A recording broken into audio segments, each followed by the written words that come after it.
ರಾಜಣ್ಣ ರಾಜೀನಾಮೆಯನ್ನ ಅಂಗೀಕರಿಸಿದ್ದಾರೆ ರಾಜ್ಯಪಾಲರು.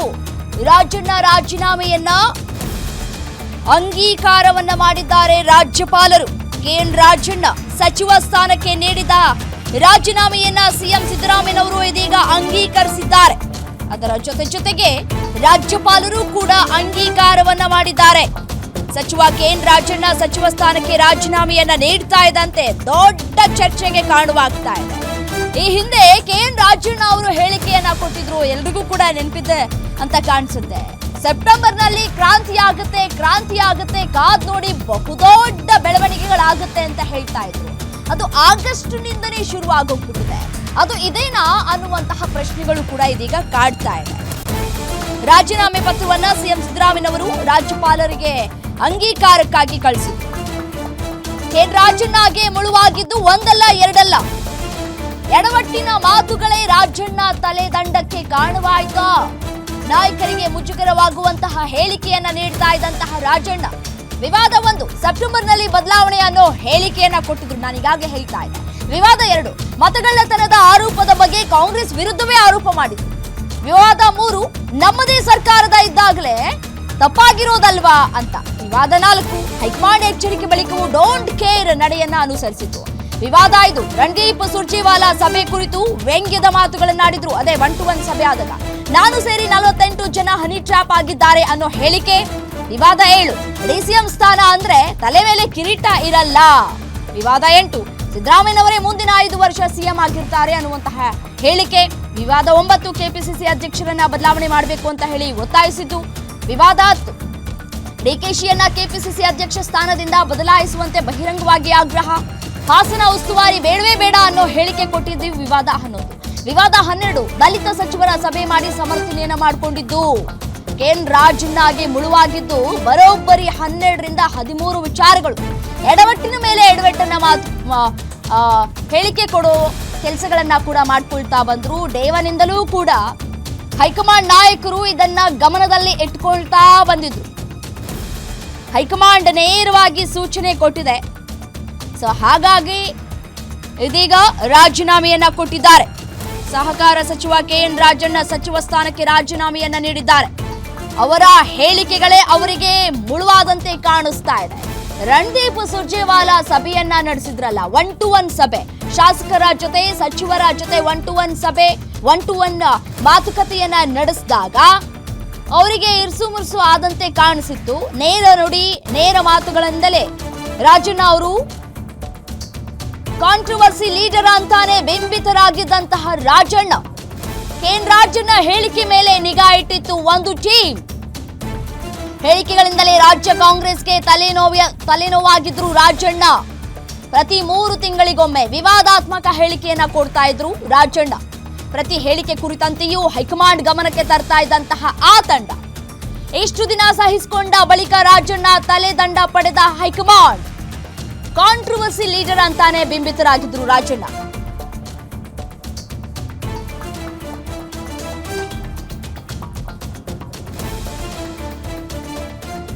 ಇದೇ ವಿಚಾರಕ್ಕೆ ಸಂಬಂಧಪಟ್ಟಂತೆ ಮತ್ತಷ್ಟು ಡೀಟೇಲ್ಸ್ ಕೊಡ್ತಾ ಹೋಗ್ತಾರೆ Maruti Pavagada, political bureau head, ನೇರ ಸಂಪರ್ಕದಲ್ಲಿ ಜಾಯಿನ್ ಆಗಿದ್ದಾರೆ. ಮಾರುತಿ, ಕೆಎನ್ ರಾಜಣ್ಣ ಅವರು ಕೊಟ್ಟಂತಹ ಹೇಳಿಕೆಗಳೇ ಇದೀಗ ಅವರಿಗೆ ಮುಳುವಾದಂತೆ ಕಾಣಿಸ್ತಾ ಇದೆ. ಡೇ 1 ಇಂದ ಕೂಡ ಒಂದು ಟೀಮ್ ಅವರ ಮೇಲೆ ಗಮನವನ್ನ ಹರಿಸಿತ್ತು ಅಂತ ಕಾಣಿಸ್ತಾ ಇದೆ.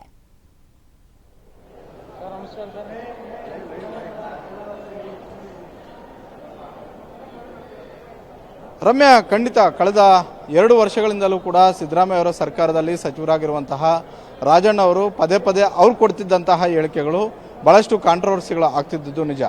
ಕಾಂಟ್ರವರ್ಸಿಗಳು ಆಗಬೇಕು ಅಂತ ಹೇಳಿಕೆ ಕೊಡ್ತಿದ್ರು, ಇಲ್ಲವೇ ಅವರು ಕಾಂಟ್ರವರ್ಸಿ ಸೃಷ್ಟಿ ಮಾಡುವ ಸಲುವಾಗಿ ಹೇಳಿಕೆ ಕೊಡ್ತಿದ್ರು, ಅವ್ರು ಕೊಟ್ಟ ಬಳಿಕ ಅವು ಕಾಂಟ್ರವರ್ಸಿ ಸ್ಟೇಟ್ಮೆಂಟ್ಗಳಾಗಿ ಪರಿವರ್ತನೆ ಆಗ್ತಿದ್ವೋ ಗೊತ್ತಿಲ್ಲ. ಆದರೆ ಒಂದಂತೂ ಸ್ಪಷ್ಟ, ಸದಾ 34 ಸಚಿವರಲ್ಲಿ ಸದಾ ಸುದ್ದಿ ಆಗ್ತಿದ್ದು, ಸದಾ ಹೆಚ್ಚು ಚರ್ಚೆಗೆ ಕಾರಣವಾಗಿದ್ದು ಕೂಡ ರಾಜಣ್ಣ ಅವರು ಕೊಟ್ಟಂತಹ ಹೇಳಿಕೆಗಳು. ಅದರಲ್ಲೂ ಸಿದ್ದರಾಮಯ್ಯ ಸಿಎಂ ಆಗಿ ಉಪಮುಖ್ಯಮಂತ್ರಿ ಆಗಿ ಡಿ.ಕೆ. ಶಿವಕುಮಾರ್ ಅವರು ಸರ್ಕಾರ ರಚನೆ ಮಾಡಿದ ಬಳಿಕ ಕೆಲವೇ ತಿಂಗಳಲ್ಲಿ ಸಮುದಾಯಕ್ಕೊಂದು ಡಿಸಿಎಂ ಹುದ್ದೆಯನ್ನು ಸೃಷ್ಟಿ ಮಾಡಬೇಕು ಅನ್ನುವಂತಹ ಬಹಿರಂಗ ಹೇಳಿಕೆಯನ್ನು ಕೊಟ್ಟರು. ಅದು ಕಾಂಗ್ರೆಸ್ ಹೈಕಮಾಂಡ್ ಮಟ್ಟದವರೆಗೂ ಕೂಡ ದೊಡ್ಡ ಮಟ್ಟದ ಒಂದು ದೂರು ಕೊಡೋದಕ್ಕೂ ಕೂಡ ಸಾಧ್ಯವಾಯಿತು.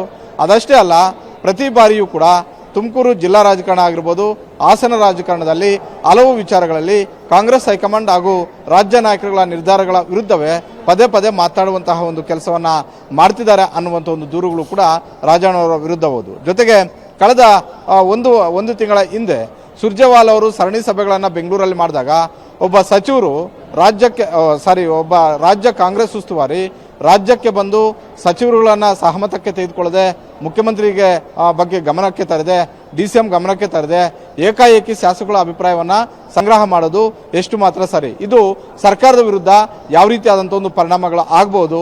ಜೊತೆಗೆ ಇತ್ತೀಚೆಗೆ ಸುರ್ಜೇವಾಲಾ ಅವರು ಒಂದಷ್ಟು ಕಡೆ ಅಧಿಕಾರಿಗಳ ಸಭೆಯನ್ನು ಕೂಡ ಮಾಡಿದ್ದಾರೆ ಅನ್ನುವಂಥದ್ದನ್ನು ಬಹಿರಂಗವಾಗಿ ಹೇಳಿದ್ದು ಕೂಡ ಇದೇ ರಾಜಣ್ಣ ಅವರು. ಹೀಗಾಗಿ ಪದೇ ಪದೇ ಕಾಂಗ್ರೆಸ್ ಹೈಕಮಾಂಡ್ನ ನಿರ್ಧಾರಗಳು ಮತ್ತು ನಡೆಗಳನ್ನು ನೇರವಾಗಿ ಖಂಡಿಸಿದ್ದು, ನೇರವಾಗಿ ಈ ರೀತಿ ಮಾಡಬಾರ್ದು ಅಂತ ಹೇಳಿದ್ದು ಕೂಡ ರಾಜಣ್ಣ ಅವರೇ. ಇದು ಕಾಂಗ್ರೆಸ್ ಹೈಕಮಾಂಡ್ಗೆ ಪ್ರತಿದಿನವೂ ಕೂಡ ಡ್ಯಾಮೇಜ್ ಆಗ್ತಿತ್ತು.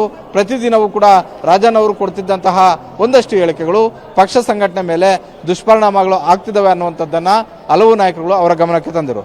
ರಾಜಣ್ಣ ಅವರಂತವರನ್ನು ನಾವು ನೋಡಿದ್ದಾದರೆ ಪ್ರತಿ ಸರ್ಕಾರದಲ್ಲೂ ಕೂಡ ಇಂಥವ್ರು ಇದ್ದೇ ಇದ್ದಾರೆ. ಈಗ ಸಿದ್ದರಾಮಯ್ಯ ಅವರಿಗೆ ರಾಜಣ್ಣ ಅವರು ಈ ರೀತಿ ಆಗಿದ್ರೆ ಇದಕ್ಕೂ ಮೊದಲು ಬಿಜೆಪಿಯಲ್ಲಿ ಯತ್ನಾಳ್ ಸೇರಿದಂತೆ ಹಲವು ನಾಯಕರುಗಳು ಯಡಿಯೂರಪ್ಪ ಅವರು ಇದ್ದಾಗಲೂ ಕಾಟ ಕೊಟ್ಟರು.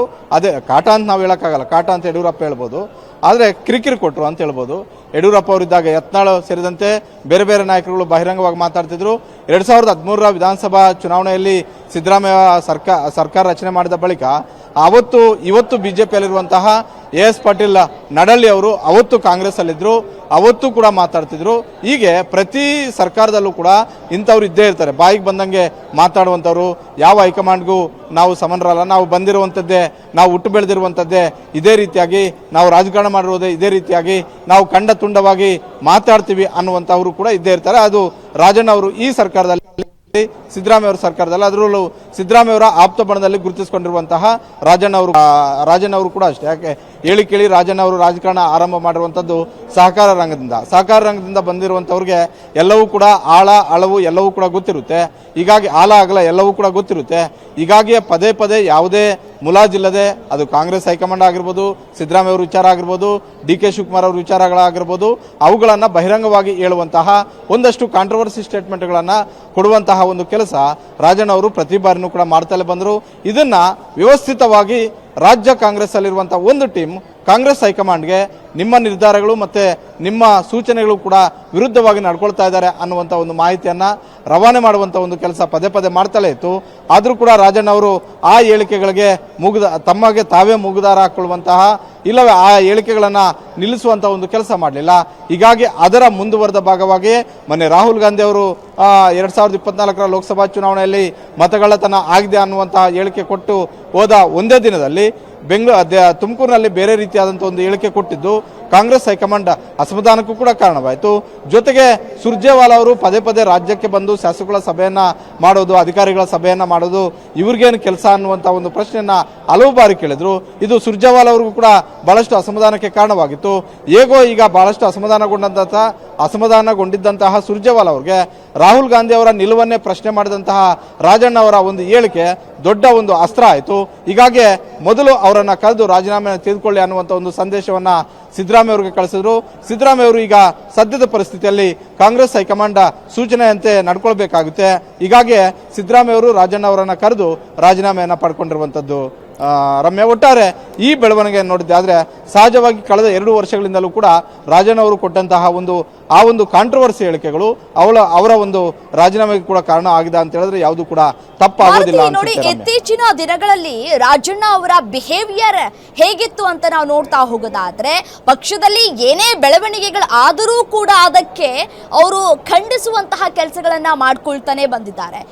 ಎಕ್ಸಾಂಪಲ್ ನಾವು ಕೊಡ್ತಾ ಹೋಗೋದಾದ್ರೆ, ಇತ್ತೀಚೆಗೆ 1-to-1 ಸಭೆ ಮಾಡ್ಕೊಳ್ತಾ ಬಂದ್ರು. 1-to-1 ಸಭೆ ಮಾಡಿದಂತಹ ಸಂದರ್ಭದಲ್ಲೂ, ಸುರ್ಜೇವಾಲಾ ಅವರು ಸಭೆ ಮಾಡಿದಂತಹ ಸಂದರ್ಭದಲ್ಲೂ ಕೂಡ ಅವರು ಅದಕ್ಕೆ ಮೂಗು ಮುರಿಯುವಂತಹ ಕೆಲಸವನ್ನ ಮಾಡಿದ್ರು, ಅದಕ್ಕೆ ಖಂಡಿಸಿದ್ರು ಕೂಡ ಹೌದು. ಸೊ ಹಾಗಾಗಿ ಅವರ ಬಿಹೇವಿಯರ್ಗಳು ಬದಲಾವಣೆಗಳು ಆಗ್ತಾ ಬರ್ತಾ ಇದ್ದಂತೆ, ಪಕ್ಷದಲ್ಲಿ ಬದಲಾವಣೆ ಕಾಣ್ತಾ ಇದ್ದಾಗೆ ಈ ರೀತಿಯಾದಂತಹ ಸ್ಟೆಪ್ ಅನ್ನ ತೆಗೆದುಕೊಳ್ಬೇಕಾಯ್ತಾ ಅನ್ನುವಂತಹ ಪ್ರಶ್ನೆಗಳು ಕಾಡ್ತಾ ಇದೆ.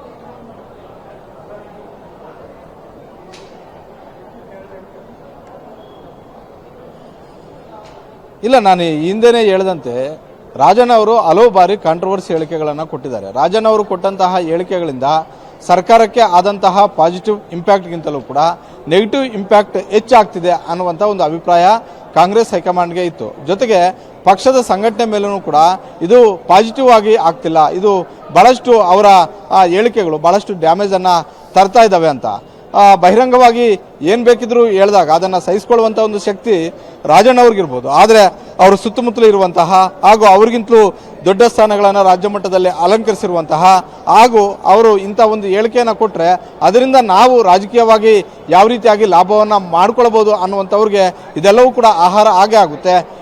ಈ ಒಂದು ವಿಚಾರದಲ್ಲಿ ರಾಜಣ್ಣವರು ಕೊಟ್ಟಂತಹ ಹಲವು ಕಾಂಟ್ರವರ್ಸಿಗಳಲ್ಲಿ ಬಹಳಷ್ಟು ಕಾಂಟ್ರವರ್ಸಿಗಳು ಪಕ್ಷಕ್ಕೆ ನಷ್ಟ ಆಗಿದ್ರೂ ಕೂಡ, ಆದರೆ ರಾಜ್ಯದ ವಿಚಾರಕ್ಕೆ ಬಂದಾಗ ಹಲವು ಬಾರಿ ಖಂಡತುಂಡವಾಗಿ ಹೈಕಮಾಂಡ್ ಸಂಪ್ರದಾಯವನ್ನು ಟೀಕೆ ಮಾಡಿದ್ದು, ಹೈಕಮಾಂಡ್ ವಿಚಾರದಲ್ಲಿ ಹಲವು ವಿಚಾರಗಳನ್ನು ಪ್ರಸ್ತಾಪ ಮಾಡಿದ್ದು ಕೂಡ ಇದ್ದೇ ಇದೆ. ಆದರೆ ಯಾವುದೇ ಅದು ಕಾಂಗ್ರೆಸ್ ಹೈಕಮಾಂಡ್ ಆಗಿರಲಿ, BJP ಹೈಕಮಾಂಡ್ ಆಗಿರಲಿ, ದೆಹಲಿಯಿಂದ ಎಲ್ಲವನ್ನೂ ಕೂಡ ಗಮನಿಸ್ತಾ ಇರ್ತಾರೆ. ಒಂದು ವೇಳೆ ಅವರು ಹಾಕಿರುವಂತಹ ಲಕ್ಷ್ಮಣ ರೇಖೆ ದಾಟಿದಂಥ ಒಂದು ಸಂದರ್ಭದಲ್ಲಿ ಸಹಜವಾಗಿಯೇ ಎಲ್ಲ ಅಸ್ತ್ರಗಳ ಮುಗಿದ ಬಳಿಕ ಯಾವ ರೀತಿಯಾಗಿ ಬ್ರಹ್ಮಾಸ್ತ್ರವನ್ನು ತೆಗೆದುಕೊಳ್ತಾರೋ ಆ ರೀತಿಯಾಗಿ ಇವತ್ತು ರಾಜಣ್ಣ ಅವರ ವಿರುದ್ಧವೂ ಕೂಡ ಕಾಂಗ್ರೆಸ್ ಹೈಕಮಾಂಡ್ ಆ ಅಸ್ತ್ರ ಬಳಸಿದಂತೆ ಕಾಣಿಸ್ತಾ ಇದೆ. ಅದರಲ್ಲೂ ಸಹಜವಾಗಿ ರಾಜಣ್ಣ ಅವರ ಹೇಳಿಕೆಗಳು ಮತ್ತು ಅವರ ನಿರ್ಧಾರಗಳ ಬಗ್ಗೆ ಬಹಳಷ್ಟು ಅಸಮಾಧಾನಗೊಂಡಿದ್ದಂತಹ ಸುರ್ಜೇವಾಲಾ ಅವರಿಗೆ ನಿನ್ನೆ ಅವರು ಕೊಟ್ಟಂತಹ ಒಂದು ಹೇಳಿಕೆ ದೊಡ್ಡದಾದಂಥ ಒಂದು ಅಸ್ತ್ರ ಆಯಿತು. ಹೀಗಾಗಿ ಇದನ್ನು ರಾಹುಲ್ ಗಾಂಧಿ ಹಾಗೂ ಹಿರಿಯ ನಾಯಕರ ಗಮನಕ್ಕೆ ತಂದು ಕೊನೆಯದಾಗಿ ಅವರ ಆ ಹಿಟ್ ವಿಕೆಟನ್ನು ಪಡೆಯುವುದರಲ್ಲಿ ಸುರ್ಜೇವಾಲಾ ಅವರು ಕೂಡ ಸಕ್ಸಸ್ ಆಗಿದ್ದಾರೆ. ರಮ್ಯಾ.